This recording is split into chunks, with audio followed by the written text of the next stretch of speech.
ये बात बहुत पुरानी है पर बिल्कुल सत्य घटना पर आधारित है। ये बात 1947 से भी पहले की है, जब भारत का विभाजन नहीं हुआ था, पूरा पंजाब एक होता था। तो ये कहानी है एक दर्जी की जो पंजाब के मुजफ्फरगढ़ ज़िले में रहता था। ये मुजफ्फरगढ़ ज़िला अब पाकिस्तान में चला गया है। तो वहाँ एक दर्जी था जिसका नाम था रामदास।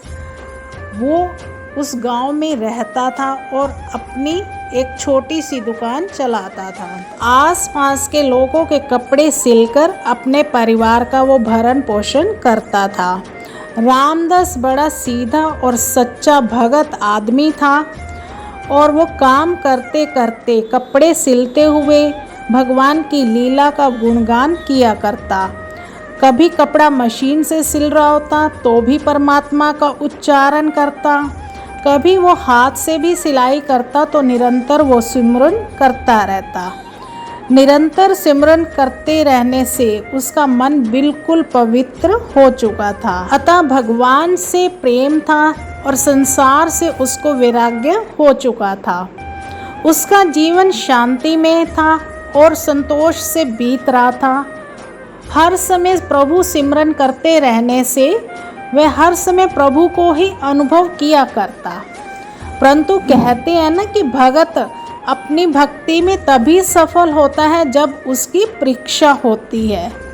तो भगवान ने भी भगत की परीक्षा लेने के लिए एक विचित्र लीला की। रामदास के घर के पास एक मुस्लिम परिवार रहता था।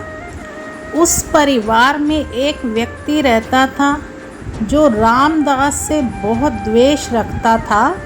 वो कहता था कि ये मशीन चलाते हुए सिमरन करता रहता है, शोर होता है, इससे मेरी नींद में खलल पड़ता है।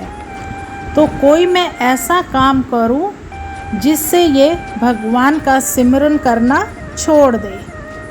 तो ऐसा सोचते हुए एक दिन उसने एक उपाय सोचा। एक दिन भगत रामदास किसी काम से शहर गया तो पीछे से उस व्यक्ति ने भगत रामदास की मशीन को चुरा लिया। भगत रामदास जब गांव वापस आया, अपनी मशीन को ना पाकर वो बहुत परेशान हुआ। उसने मशीन को बहुत जगह खोजा पर मशीन नहीं मिली।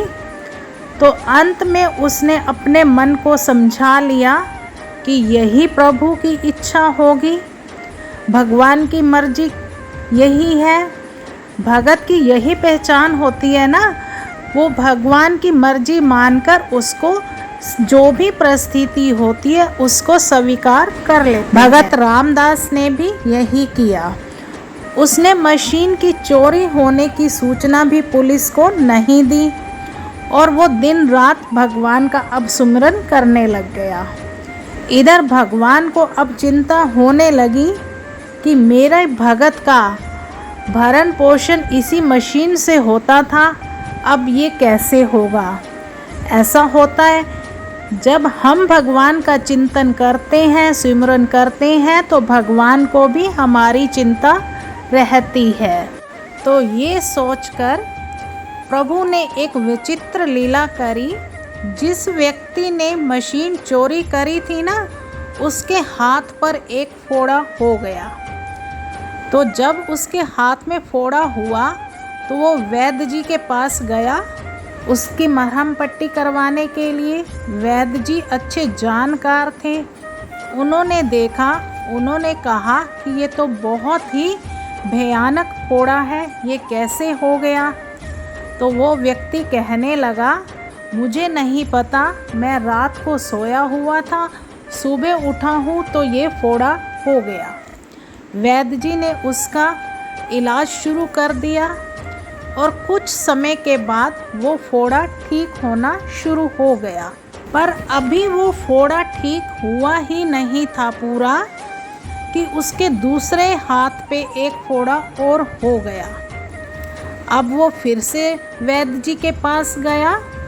वैद्य जी को कहने लगा कि मेरा पहले वाला फोड़ा तो अभी पूरा ठीक हुआ नहीं और दूसरे हाथ पे और हो गया है, आप कोई ऐसा इलाज करिए कि ये दोनों जल्दी से ठीक हो जाएं। वैद्य जी काफ़ी ज्ञानी व्यक्ति थे। उन्होंने उस व्यक्ति को अपने पास बुलाया, बड़े प्रेम से पूछा कि तुमने जीवन में कुछ गलत काम तो नहीं किया? इतना भयानक फोड़ा एक हाथ पे अभी ठीक नहीं हुआ और दूसरे हाथ पर हो गया है। तुम ध्यान से सोचो कि कभी तुमने इस हाथ से कोई पाप कर्म किया हो। तुम अपने अल्लाह ताला को हाजिर मानकर अगर कुछ गलत किया है तो उसका पश्चाताप करो और उसकी माफ़ी मांगो। जो अगर कोई गलत कार्य किया तो उसमें सुधार कर सकते हो तो सुधार करो, तो शायद तुम्हारा ये फोड़ा ठीक हो जाए। पहले तो वो व्यक्ति संकोच में कुछ नहीं बोला, पर फिर उसने वैद्य जी को बताया कि मेरे घर के पास एक भगत रहता है, मैंने उसकी मशीन चुरा ली है। उसी मशीन से उसके परिवार का भरण पोषण होता था। शायद इसी पाप के कारण मुझे ये सज़ा मिल रही है। जब वैद्य जी ने ये सब बात सुनी तो उसे समझाया कि तुम घर जाओ, पहले उस भगत की मशीन उसके घर में पहुंचा कर आओ। भगवान चाहेंगे तो तुम्हारा ये फोड़ा बहुत जल्दी ठीक हो जाएगा। वैद्य जी की ये बात सुन के वो व्यक्ति घर आया और मौका देखकर भगत रामदास के घर जाकर वो मशीन छोड़ आया। तो जैसे ही वो भगत रामदास के घर मशीन छोड़ के अपने घर वापस आया तो देखकर हैरान हो गया कि उसके दोनों हाथ के फोड़े गायब हो चुके थे। तो जब उसने यह देखा तो उसे ये विश्वास हो गया कि ये मेरे उन्हीं पाप कर्मों की सज़ा थी जो मैंने भगत रामदास के साथ किया। अगर हम कोई गलत कार्य करते हैं, कोई भी नहीं देख रहा होता, तो भगवान तो उसको देख रहे होते हैं और उन पाप कर्मों की सज़ा भी हमें जरूर मिलती है। इधर रामदास गई थी तो भगवान अपने भक्तों की चिंता स्वयं करते हैं। जो भगवान को पूरी तरह से समर्पित होते हैं तो भगवान उनके जीवन में कभी भी कोई दुख आने नहीं देते।